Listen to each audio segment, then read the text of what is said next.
doing? Hope you've had a fantastic week. Now we've got a fair few things to cover today, so please bear with me. And no fast forwarding. I know what you lot are like. Right. Owen, my friend, Owen, your stickers have come. Owen reached out to me and asked me if I needed any help with any stickers. And I said, oh, yes, please, I could do with some new design. I've got some larger black cases that I would like to use. And he come up with this design. So, Owen, thank you very, very much. Really appreciate your support. What a community. And it is a beautiful, rather large sticker to stick on my new black cases. So, Owen, thank you very much. And this lot will come in seriously handy. Can't thank you enough. So, we've got stickers. What else we're going to look at? Obviously, we've got today... got that prize draw for my supporters. Now we have gone over these a few weeks ago. We was looking at 2-in-1s, weren't we? And these are the actual piped version. Two brand new ones. I've not adjusted them down because there is so many different applications you can use these in, and it all depends on the locks that you have. And all it is a slight adjustment. I've showed you in a previous video how to adjust them. It is no big feat at all. Quite simple with a file, as long as you take your time and you're not heavy-handed. Remember, with all locksmith tools, they are very delicate, so you do need to give them a bit of respect and care when you're using them. They are not pry bars at all, so be very careful. So for my supporters, the lucky person who's going to win this set, there is 2 in here, 2 2-in-1s and all the little handles and adjustments and what that you need.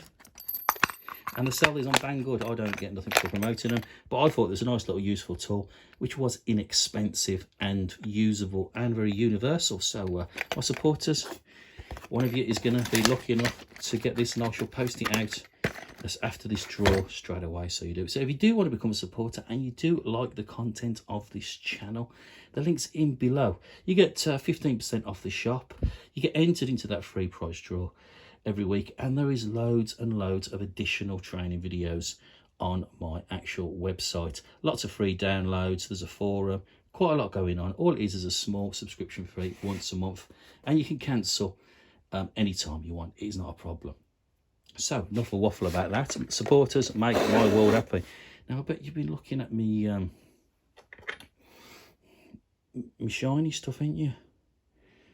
We'll have a look at these at the end, shall we? That's a 7-gauge one. Beautiful. Look at that silver solder. Tell you, I'm getting good at these. And then we should have a 5-gauge one. Look at that. Bobby Dazzler. Right, we're going to have a look at those as well.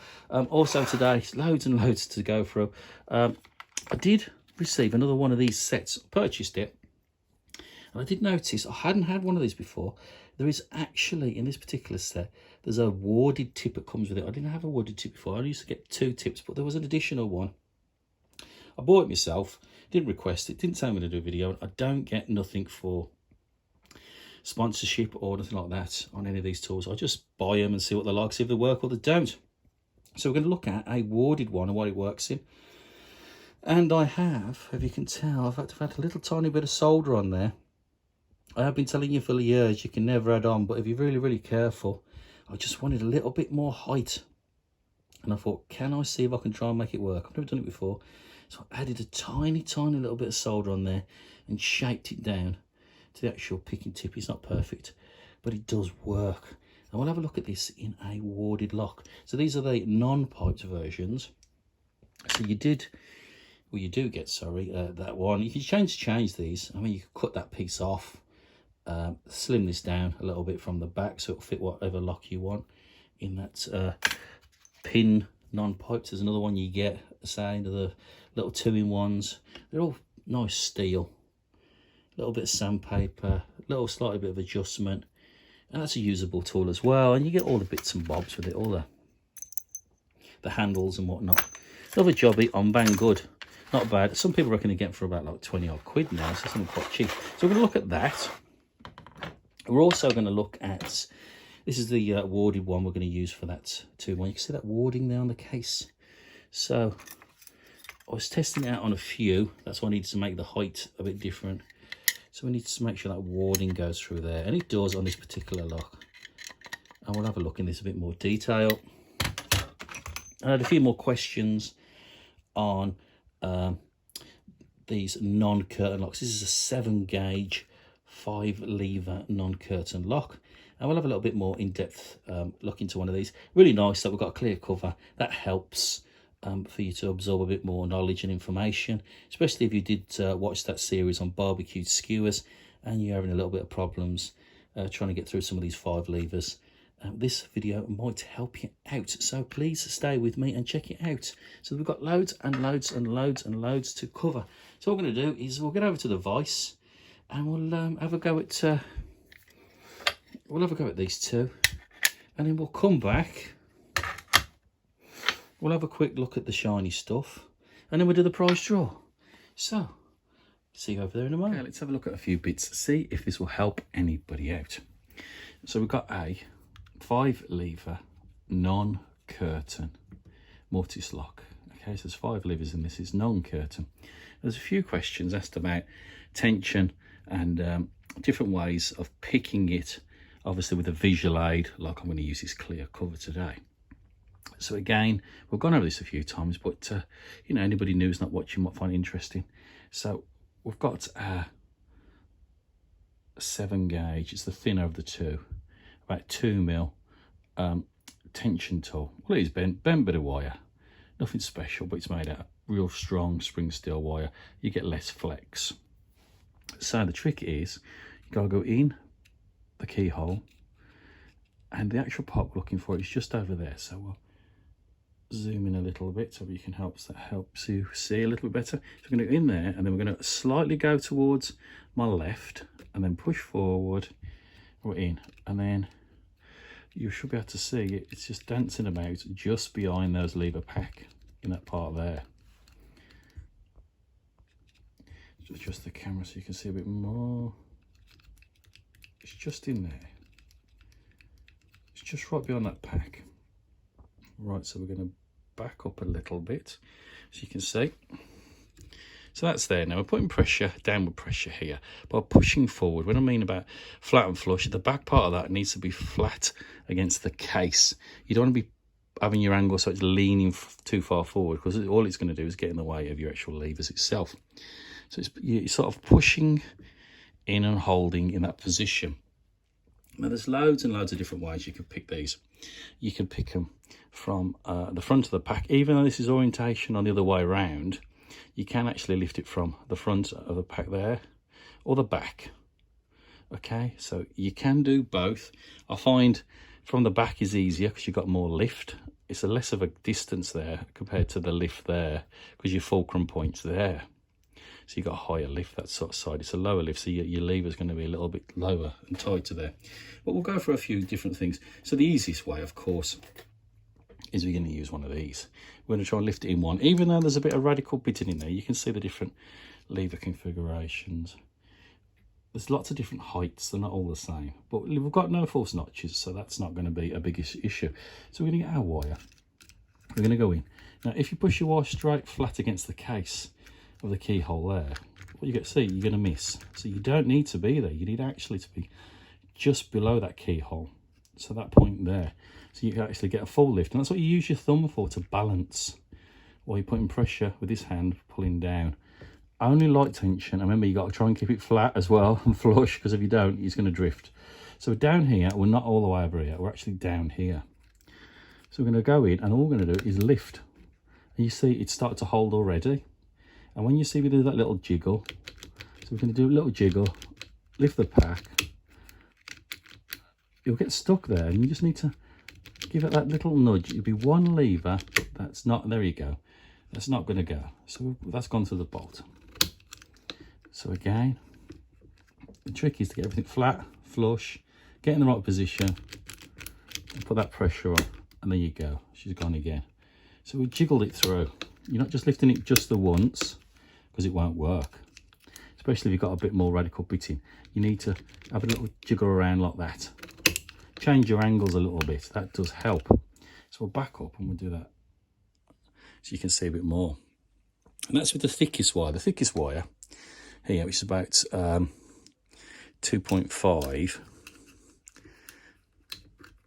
is going to be less flex. And we'll try others. There you go. So we're going to try a thinner one. So we drop that down to 2 mil. What happens in this instance, I've got one here.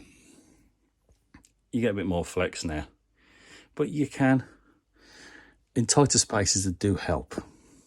So again, same sort of principle. I'm going to drop down there below the actual keyhole, get hold of that lever pack. See there, we'll be no good. We're past it. We need to be down here. We need to sort of lift up. There we are. We're close. Same sort of principle. And there you go. You're through. So they both will work. It just depends on how much room you've got to get into that particular lock. So that's the easiest method, of course. Now looking at pick wires. Again, we can use 2 different gauges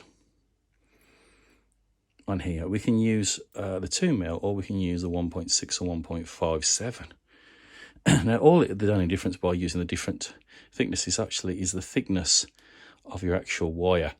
Because you've got more levers, there's less space. You don't want to be picking up 2 at a time. It just depends on the lock. So we use the thickest one first, and we'll see how that behaves. So we're going to pick it from the front. So look, we can get to the first one. I'll move in again a little bit. There you go. So we get to the first one. I am slightly touching the one behind it there. So we've got the first one. There's a second. There's a third. You can see they're not binding yet. We're trying to find that binding order. So from the front, a little bit on there. Draw the one at the 5th. Not really getting a great deal of binding going on at the moment by using that wire. There's a little bit there. It's trying to bind, but everything's just dropping down. So try the opposite direction. Make sure you keep your wire dead where you need it to be. I'll try from the back first. Try and get underneath that lever. We're starting to get a bit more binding now, see? They're starting to hold up. I need them to stay up. What you're going to do is just jack them up. Obviously it takes a bit more time when you can't see what you're doing. But if I had the case on this, you're not going to learn anything. You're just going to slowly cycle through. We're getting there, we're getting close. And it's these little nudges that you have to keep going through, jiggling them about. So slowly moving forward now. We're getting close. There you go, we've got it. It's going to take a bit of time. That's with that thicker wire. Try the same principle with a thinner wire now. Same flat and flush. We'll try from the back.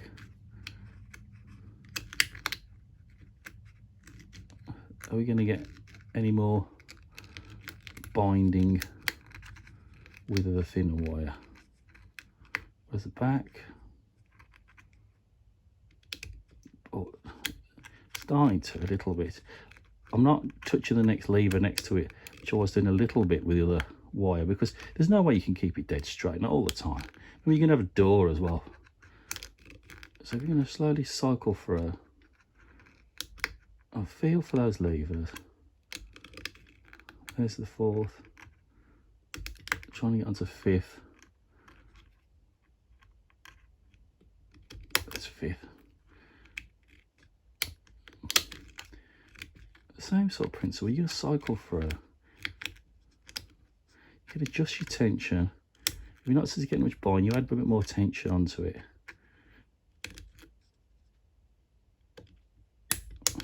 We're getting tight. Everything's starting to stay up now. We're slowly going forward in that lock.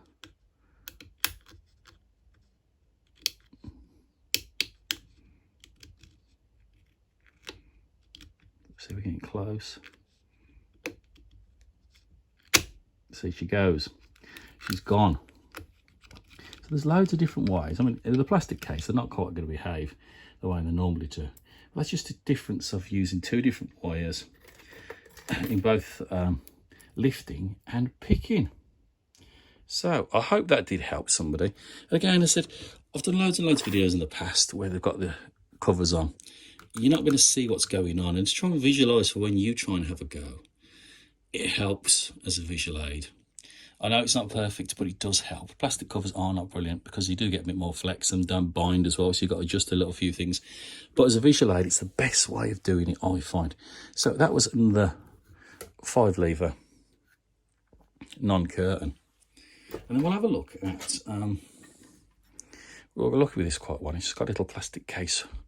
I think Boggy put it on there a while ago. It's only 2 levers, so it's nothing special. But what I want to show about this one, it's actually warded, as you can see.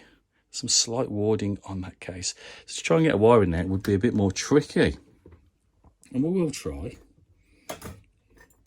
So the thinner wire here, you could just about, it's a bit tight, you can just about get underneath it. Another problem you've got with this particular lock, the actual bolt is sitting in the middle. There's the lever, you see them there. The bolt is about, it's right tricky. It's quite low in the middle. I'm on a right cock end angle trying to get at it because it's quite a low one. I've just got it there, but I'm at such a weird angle. You could do it, but it's going to be a lot of faffing about for a 2-lever lock. That's all I wanted to show you. That's all. Remember that one with a slight warding. That additional one, I haven't seen this one before, so this is an extra tip that comes with it, which I thought was quite handy. Is it going to work on anything?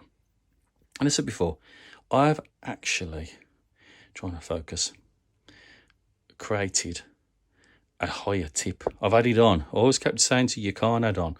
But if you're really, really careful with a bit of solder, you can have a touch. It ain't going to last forever. But I've added on a little bit of height on that so I can get to these levers. So we can get through that warding pretty good with this particular tool. Let's try and close up a little bit. As you can see, there's a warding there. And we're passing through. It does fit this particular lock. It won't fit all because you do get lots of shapes in different warding. Now, if I go right to the back, I can't get anything. I'll show you. I'll go right for the front and we'll have a look at those levers. So I'm moving the levers with the actual tension tool. So I need to go a little bit further in. I feel through it. So you got to fish around, try and find things in the middle. There, I've got it. I've got that bolt. Now I've got to try and skim this through here. Oh, my bolt's dropped off the back while pushing it in like that. So I'm going to fish around again. I've got it there. Now, the first one, the second one, and we're open. So they do work. They do work on certain locks. I mean, warding ones can be a bit of a tricky bugger to get through. Anyway, guys, I hope you enjoyed that. It's something a bit different. I'm trying to share some tips, tricks, and bits of knowledge on these locks. And then we'll get over to that prize draw. We'll get over there and make someone's weekend. So I'll see you over the pot of dreams. I hope you enjoyed that. I know it went on a bit, but I hope someone's got something from it. That's what it's all about. Right, we're gonna have a look at we'll have a look at these things. Only a quick look at them. Right. Got a Yale here. It's got a steel key. It's a curtain 5-lever lock. A few things about these. I mean, obviously key turners, just to show you how they work.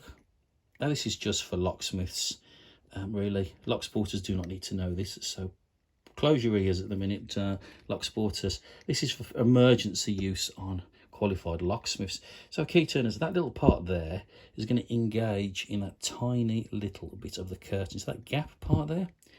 So there's, I do put magnets in them, but you can have them with and without because you do get different lengths of keys sticking out the lock. Now this is quite a narrow one, it's not sticking out too far, but you get some ones that sticking out quite far. And I'll show you the difference. There's that one sticking out that length.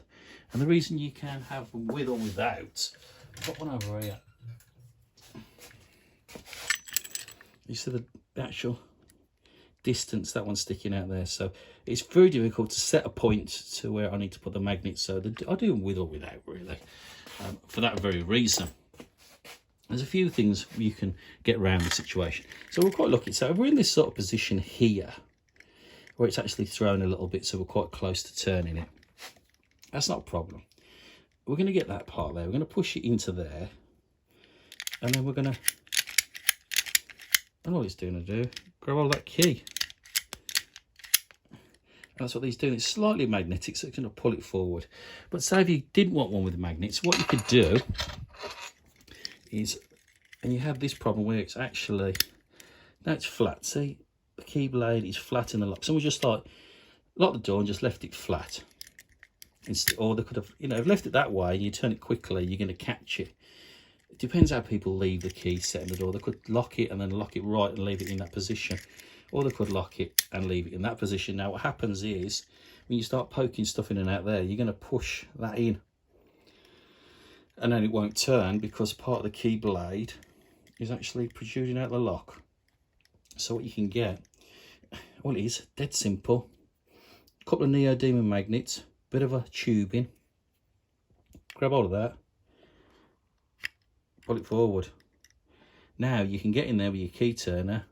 Be real gentle with that sort of magnet to hold it in position, throw it round, or one without. And just as long as you're careful, if you do keep poking it in and out, just go back in, because sometimes you have to give them bits of wires and that.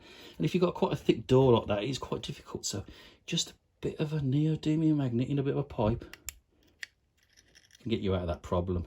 Simple, easy fix. Anybody could make it. They're that simple, but it helps as easy as that. And that was in a particular door. So we've got a ERA 5-lever Fortress here in a real big chunky door.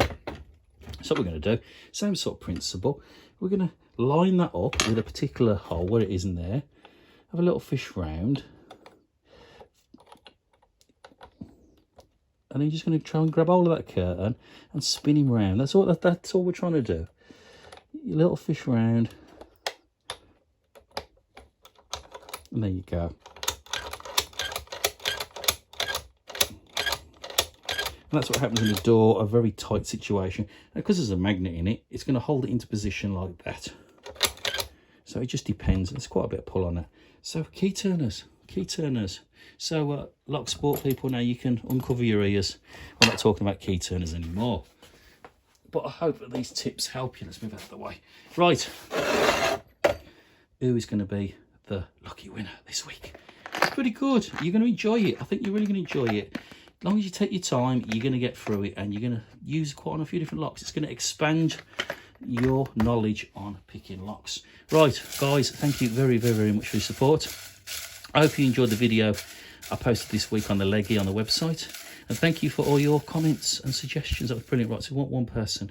Who is going to be the lucky person this week? Michael Gilligan. Put it in and pulled it back out again. Michael, my friend, congrats. It's yours. Guys, have a fantastic weekend. Stay safe, stay legal, and I'll see you all very soon. Ta-da!